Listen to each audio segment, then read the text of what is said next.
Okay, so we'll be starting with some of the questions of related to buoyant forces, but before that there's a small note which you need to have. So this is something which I had discussed in the last video as well. So let's say there's an object. So हमारा container है, container के अंदर object है. There are two different fluids filled in our container, fluid number 1 and fluid number 2, and with respect to their densities, fluid number 1 नीचे है, fluid number 2 ऊपर है. Now the object is floating inside, the object is submerged, inside this fluid right now. So this object will be experiencing net contact forces by both the fluids, fluid number 2 and fluid number 1. So these are the forces applied by fluid number 2 and these are the forces applied by fluid number 1. Now buoyant forces का formula निकालने के लिए हमने जो किया था same वही चीज हम यहाँ करने वाले हैं. So replace this object with the exact same shape and size with fluids. तो आधा ऑब्जेक्ट को आधा कर देंगे and this part of the object is replaced with fluid number 1 and this part of the object, the above part, is replaced with fluid number 2. Same shape and size का हम fluid से replace कर देंगे. This is fluid number 1, this is fluid number 2. अब इस fluid का अगर हम free body diagram बनाएंगे, so this fluid will be experiencing the same contact forces because the pressures are same. So if you look at the free body diagram of this fluid element, there will be rho 1 v1 into g. v1 is the volume of the fluid number 1, this one, and v2 is the volume of the fluid number 2.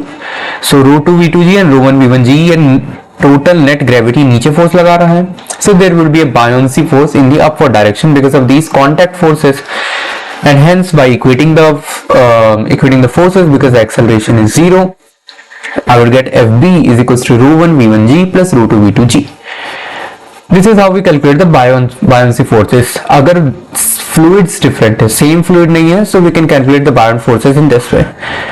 So Fb can be written as weight of the liquid 1 displaced. So what is the weight of liquid 1 displaced plus the weight of liquid 2 displaced? दोनों का sum up करेंगे तो we'll get our net buoyant force. Fine, this is exactly what we have done in the case of our air. So fluid number 2 हमारी air भी हो सकती है, right? तो air होगा, so we can ignore the weight of air with respect to our fluid. So उससे fluid का वहां weight बच जाता है. Fine, so we'll now move to questions related to buoyant forces. सबसे पहला क्वेश्चन, क्या buoyant forces फ्रेम डिपेंडेंट होते हैं? So अगर मैं दो डिफरेंट फ्रेम से जिनका एक्सेलरेशंस डिफरेंट है, एक ऑब्जेक्ट को देख रहा हूं जो कि फ्लूइड के अंदर है, तो क्या उनपे फोर्सेस अलग लगेंगे? Quick answer, no, buoyant forces are not frame dependent. समझते हैं इसको. So let's take our case 1. First case में समझने के लिए हमारे पास एक ट्रॉली है जिसके अंदर फ्लूइड भरा हुआ है. There is an object, green colour का ऑब्जेक्ट है. The trolley is moving with an acceleration a in the forward direction. Now it is given to you that there are two observers. Let's say observer number A and observer number B. Observer number A ground पर है तो उसका acceleration क्या है? 0. Observer number B trolley पर ही बैठा हुआ है तो ऑब्जर्वर नंबर बी का एक्सेलरेशन है a टू द राइट. तो नेट जी इफेक्टिव कुछ इस डायरेक्शन में आएगा. So because of which will get a buoyant force in this direction. But this buoyant force Fb is same, उसका मैग्नीट्यूड भी same है, डायरेक्शन भी सेम है, will be same for both of the observers A और B. दोनों को same buoyant force दिखेगा. So buoyant force is independent of the frame, whether your frame is accelerating or not. Case 2 देखते हैं. इसका reason हम आगे देखने वाले हैं. Just I am explaining the case right now. Case 2 में लेट्स से हमारा एक कंटेनर है. कंटेनर शांति से यहाँ हमारे ग्राउंड पर रखा हुआ है, उसके अंदर फ्लूइड है और उसके अंदर हमारा ऑब्जेक्ट है. So there are two observers again, observer number A and observer number B. What do we know? Observer number A जो कि ग्राउंड पे है उसका एक्सेलरेशन 0 है, so उसके हिसाब से ग्रेविटी नीचे एक्ट करती है. So buoyant force will be in the upward direction Fb. But interestingly we note that अगर कोई एक दूसरा ऑब्जर्वर है, ऑब्जर्वर नंबर B, जो कि आगे मूव कर रहा है with an acceleration of a, उसके लिए भी buoyant force will be exact same in the upward direction. आपको लग रहा होगा कि उस ऑब्जर्वर के लिए एक सीडो फोर्स आएगा पीछे, सो नेट जी इफेक्टिव इस डायरेक्शन में होगा, नेट जी इफेक्टिव नीचे के डायरेक्शन में होगा, समथिंग लाइक दिस. तो क्या buoyant force उस डायरेक्शन में नहीं होना चाहिए था? You might think that, but beautifully it is not the case. Buoyant force दोनों ही ऑब्जर्वर के लिए, observer number A, observer number B, दोनों ऑब्जर्वर्स के लिए buoyant force will be in the upward direction. इसका रीजन देखते हैं ऐसा क्यों होता है। सो द रीजन इज, हमारा जो सूडो फोर्स लगता है in the case of observer, pseudo force जो है वो एक्सेलरेशन देने के काम आ जाता है। So it is not able to create any pressure gradient, जिसके वजह से बायोन फोर्स की डायरेक्शन बदलती है।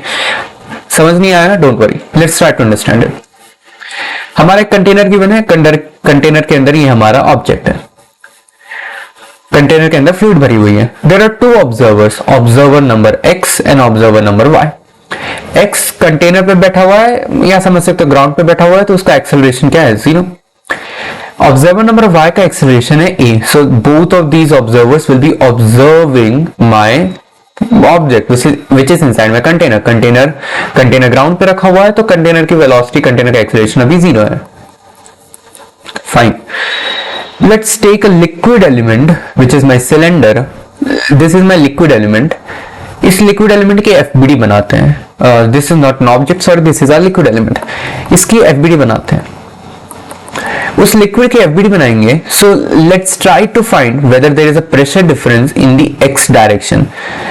सी, ऑब्जर्वर नंबर एक्स के लिए अगर हम देखेंगे तो it's quite easy. Observer number X के लिए इस डायरेक्शन में कोई प्रेशर ग्रेडियंट नहीं है, बिकॉज इस डायरेक्शन में कोई एक्सटर्नल फोर्स नहीं है। The only force acting for observer number X is in downward direction, which is my mg. So the only force acting is mg. So observer number X के लिए buoyant force would be in the upward direction, correct. Observer X के लिए this is my buoyant force, quite easy. Look at observer number Y. Observer number y के लिए acceleration right side में है, तो y के रिस्पेक्ट में अगर आप देखोगे तो आपको लगेगा कि there is an pseudo force acting in this direction, ma, there is a pseudo force acting in this direction. So net g effective कुछ इस डायरेक्शन में आ रहा है, this is my mg effective. So you might think that buoyant force की direction बदल जानी चाहिए, correct, but the beauty is buoyant force की डायरेक्शन नहीं बदलती है। Let's see the reason. So observer number X के लिए अगर मैं उस फ्लूइड डायग्राम का अगर मैं उस फ्लूइड एलिमेंट का एफबीडी बनाऊंगा, so this would be FBD.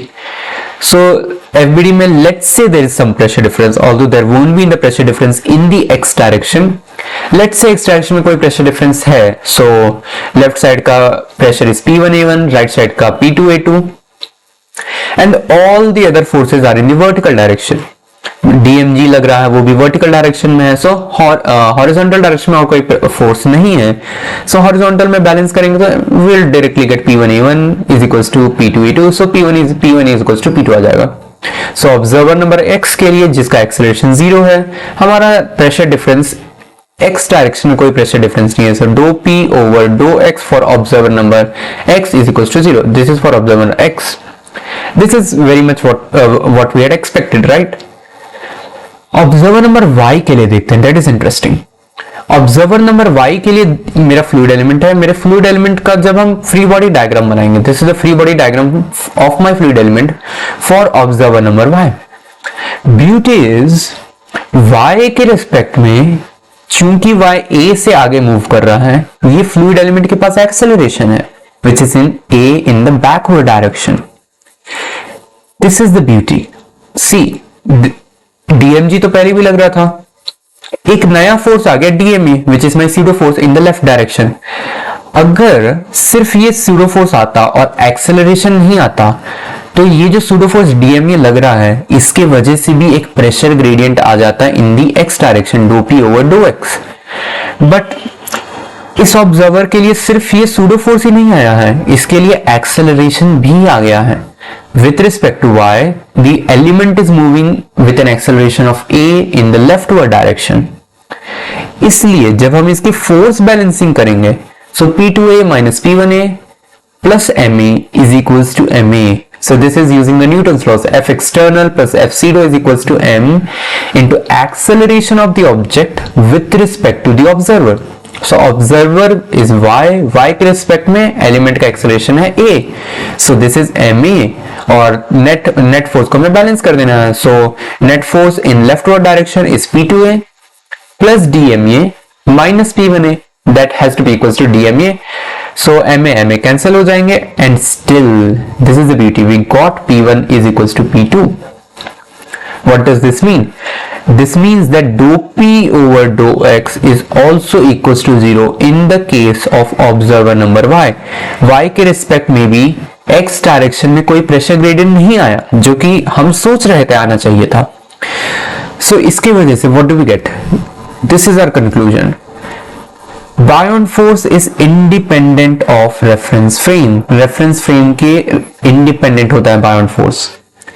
भले मैं इसको कोई भी, मेरे पास ऑब्जेक्ट है, दिस इज माय ऑब्जेक्ट, उस पे बायॉन्ट फोर्सेस लग रहे हैं, buoyant force in the upper direction. अब मैं कोई भी ऑब्जर्वर ले लूं, कोई भी रैंडम डायरेक्शन में वो अगर जा रहा होगा, डज नॉट मैटर, इस ऑब्जर्वर के लिए भी बायॉन्ट फोर्स स्टिल FB ऊपर ही लगेगा और उसका वैल्यू भी एग्जैक्टली वही रहेगा जो पहले था. So there would be no difference. So समझ में आया? सीडो फोर्स तो आया, this is my pseudo force DM. ये सीडो फोर्स आया, तो सीडो फोर्स की वजह से एक प्रेशर ग्रेडियंट आना चाहिए था, बट प्रेशर ग्रेडियंट नहीं आ पाया बिकॉज सूडो फोर्स जो है वो बॉडी को एक्सेलरेशन देने में काम आ गया. सूडो फोर्स बॉडी को एक्सेलरेशन देने में काम आ गया, तो pseudo force pressure gradient create नहीं कर पाया, P1 और P2 की वैल्यू को चेंज नहीं कर पाया. मींस ये लेफ्ट साइड में दबाव नहीं बना पा रहा है. अगर दबाव बना पाता तो क्या होता, P2 बड़ा हो जाता P1 से, राइट? बट वो दबाव नहीं बना पा रहा है बिकॉज उस फोर्स को एक्सेलरेशन भी तो देना है. Hence buoyant force is independent of reference frame. Okay, will move to next question. So यहां से क्वेश्चन सीरीज हम चालू कर रहे हैं. So this is going to be interesting stuff. Given है कि हमारे पास एक कंटेनर है, कंटेनर में लिक्विड भरी हुई है जिसका रो L गिवन है आपको density. There is an object की डेंसिटी रो O गिवन है, ऑब्जेक्ट का वॉल्यूम VO गिवन है और वो ऑब्जेक्ट फ्लोट कर रहा है. हमको बताया गया है, हमको क्या पता करना है, V submerged. What is V submerged? This is V submerged, volume of the object submerged, and this is actually equals to volume of the liquid displaced also. This is also what we call as V displaced. कितना पानी displace किया इस object में या कितना volume object का submerged है. सो हम क्या करेंगे, this is my object rho O, object का फ्री बॉडी डायग्राम बनाएंगे. So there are free body diagram बनाने के लिए सारे फोर्सेस बनाने पड़ेंगे. So very first force is rho naught V naught into G. Rho naught V naught G क्या है, इस ऑब्जेक्ट का वेट है विच इज एक्टिंग डाउनवर्ड्स. और क्या फोर्सेस लग रहे हैं, एक्सेलरेशन 0 है. यस, एक्सेलरेशन 0, सो कोई सूडो फोर्सेस नहीं है, हमारा फ्रेम ऑफ रेफरेंस ग्राउंड ही है. जब भी हम फ्री बॉडी डायग्राम बनाते हैं ना, so make sure these are some things which you need to keep in mind. सबसे पहले अपना फ्रेम ऑफ रेफरेंस को पता करो, फ्रेम ऑफ रेफरेंस के एक्सेलरेशन निकालो जिससे आपको पता चलेगा कि कोई सूडो फोर्स लगाना है कि नहीं. फिर जिसका FBD बना रहे हो उसको ड्रॉ करो, उसको उस पे सारे F एक्सटर्नल फोर्सेस लगाओ, सारे F external forces. It can be mg, it can be normal, friction, tension, कुछ भी हो सकता है. फ्रेम ऑफ रेफरेंस के हिसाब से उस पे F सूडो फोर्सेस लगाओ. So this is my step number 1. Step number 2, step number 3 है उसका एक्सेलरेशन निकालो, acceleration object with respect to observer के रिस्पेक्ट में उस ऑब्जेक्ट का एक्सेलरेशन निकालो.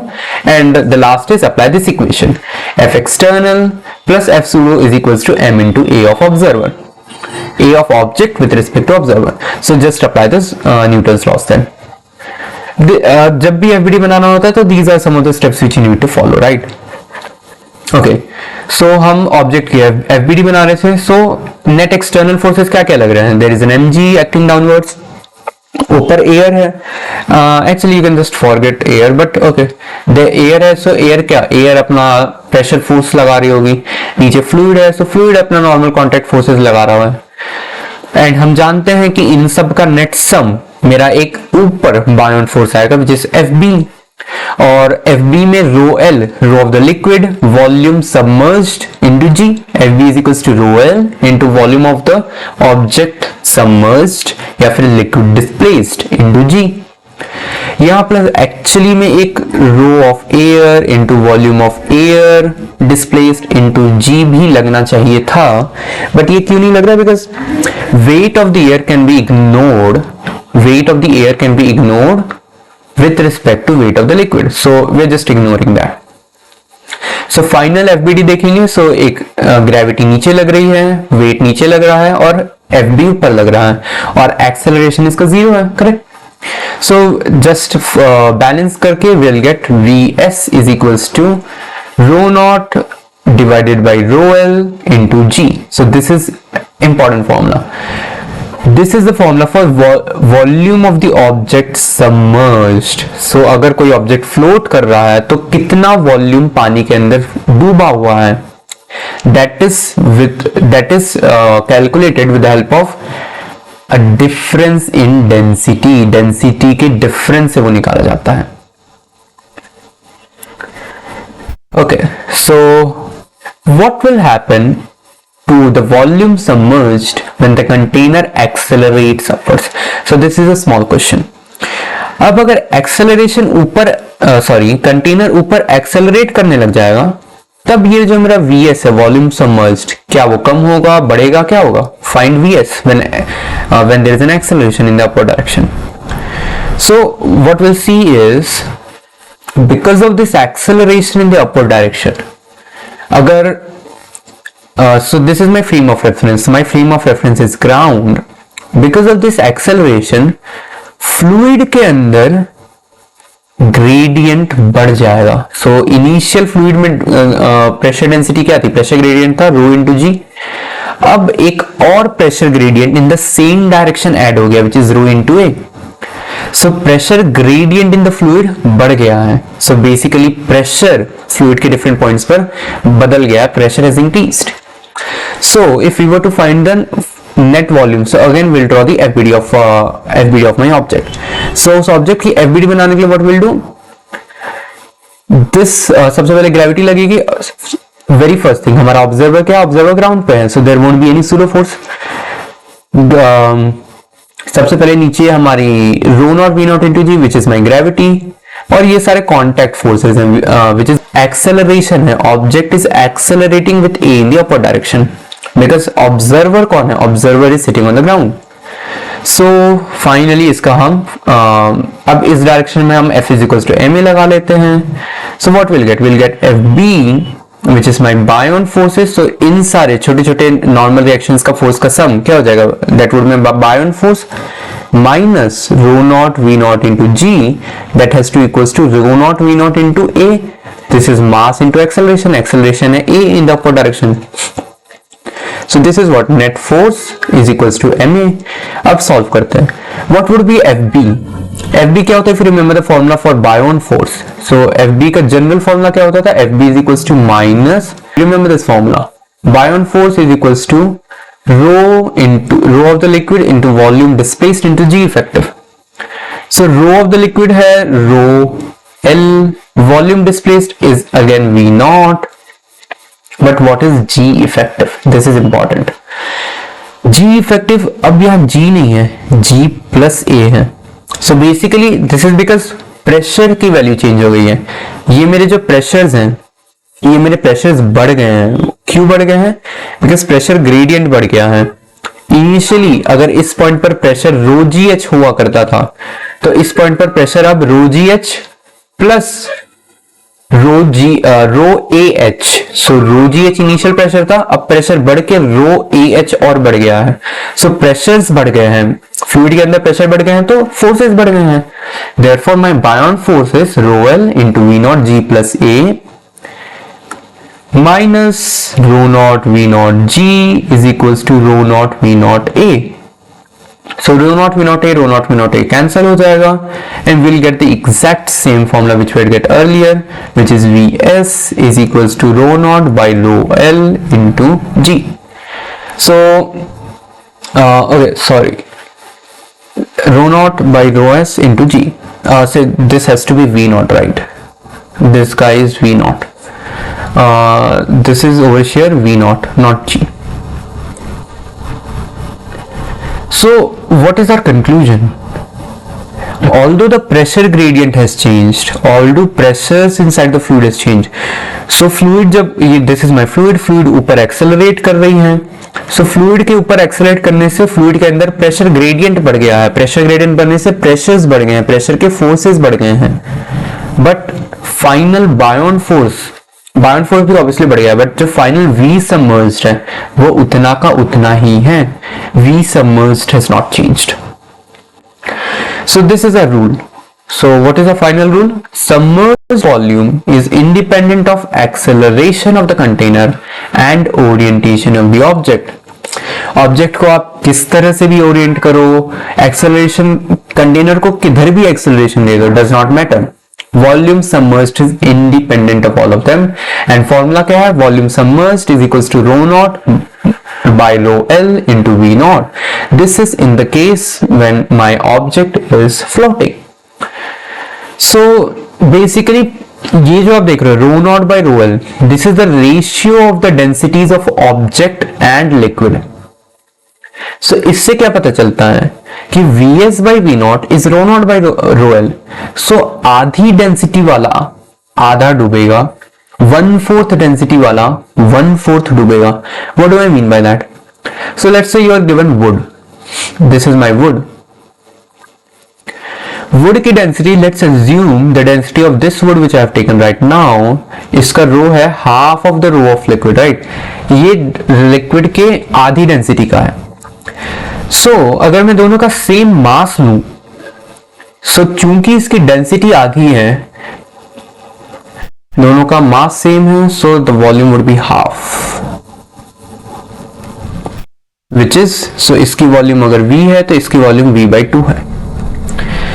So basically speaking, अगर मेरे पास 1 kg का वुड है तो मुझे 1 kg का वाटर डिस्प्लेस करना है. 1 kg का वाटर का वेट डिस्प्लेस करूंगा तभी वो मुझे एक अपवर्ड 1 kg का बाउंड फोर्स देगा, so that I'll be balanced and I'll float. And चूंकि इसकी डेंसिटी हाफ है, the volume which it displaces it is equals to exactly half of it. So वो अपने वॉल्यूम का हाफ वॉल्यूम को displace करेगा और उसका वेट कितना हो जाएगा? 1 kg. So this is 1 kg of wood and this is 1 kg of water. 1 kg of water को इसने डिस्प्लेस किया, therefore इस पे ऊपर फोर्स लग रहा है, bound force, which is exactly equating its weight. Fine. So okay, so let's move to our next question. Question number 3. Question number 3 says कि हमारे पास कंटेनर है, कंटेनर के अंदर लिक्विड है, उसके ऊपर एक आइस है, आइस का वेट है W and the ice is currently floating. Ice अभी फ्लोट कर रहा है. नाउ जब आइस पिघल जाएगा, ये आइस जब पूरा पिघल जाएगा और वाटर में कन्वर्ट हो जाएगा, तो वाटर के लेवल को क्या होगा? Means ice, see currently ice is floating, तो आइस कुछ गड्ढा बनाया हुआ है, तो सबसे पहले पानी वहां भरेगा, तो क्या वो पूरा गड्ढा भर पाएगा? पानी, वाटर का लेवल नीचे आएगा या वाटर का लेवल ऊपर जाएगा? क्या होगा? Let's try to see. So solve करने के लिए सबसे पहले हम हमारे जो डायग्राम में सारे एलिमेंट्स हैं उनको अलग अलग करते हैं. सो मेरे पास एक आइस है, this is my ice, this is, मैंने आइस को फ्लूइड से बाहर निकाल दिया. तो अगर हम फ्लूइड को देखें तो फ्लूइड के अंदर एक गड्ढा बन रखा है, जिस गड्ढे पर आइस बैठा हुआ था, right? So this is the vacuum space which was occupied by ice. Now this vacuum space is nothing what we call as volume submerged or volume of water displaced. इतना ही पानी आइस ने displace किया ताकि वो float कर सके. और buoyancy के कॉन्सेप्ट को हम क्या जानते हैं? That weight of the object has to be equals to weight of the liquid displaced. तो यहां पर अगर कुछ लिक्विड होती, this is my liquid which I am trying to say, ये जितनी लिक्विड है इसका वेट एंड आइस का वेट एग्जैक्टली सेम होगा बिकॉज ऑफ बायोन्सी. सो ये जो सबमर्ज्ड लिक्विड है यही उस पर ऊपर बायोन्सी फोर्स लगा रही है. सो आइस का अगर फ्री बॉडी डायग्राम बनाएंगे तो आइस पे वेट नीचे लग रहा है और बायोन्सी फोर्स ऊपर लग रहा है. Buoyancy force is balancing its weight.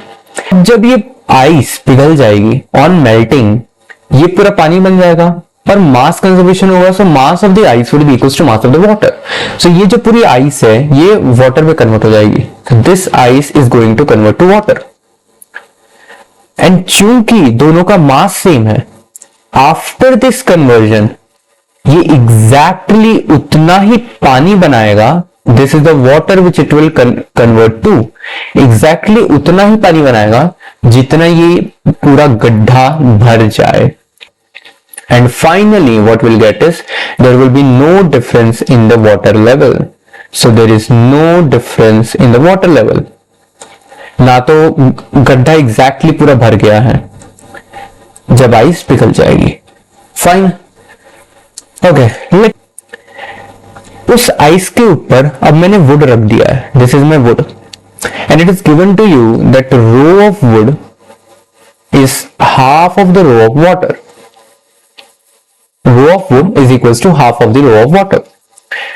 अब आइस के ऊपर वुड रखा हुआ है, जब आइस पिघल जाएगी तब पानी के लेवल का क्या होगा? एग्जैक्ट सेम क्वेश्चन, बिकॉज अब वुड भी है तो wood is also going to cover some of the gap which was initially created.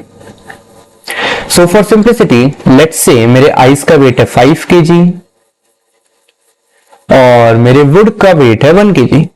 So there is 5 kgs of wood, 5 kgs of ice and 1 kgs of wood. Now again we'll do the exact same thing. ये मेरे पास पानी है,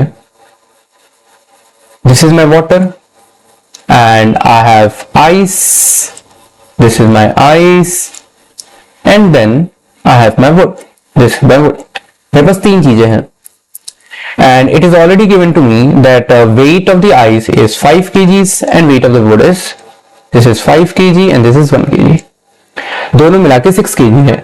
so initially जब मेरा ice पिघला नहीं है, ये दोनों मिलके एक 6 kg का गड्ढा बनाए थे, 6 kg वाटर का गड्ढा।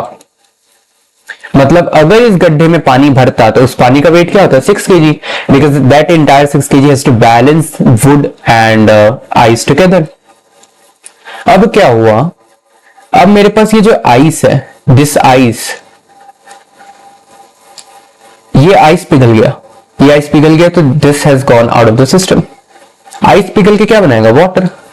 बट वो बिकॉज ऑफ मास कंजर्वेशन वो 5 किलोग्राम का वाटर ही बनाएगा।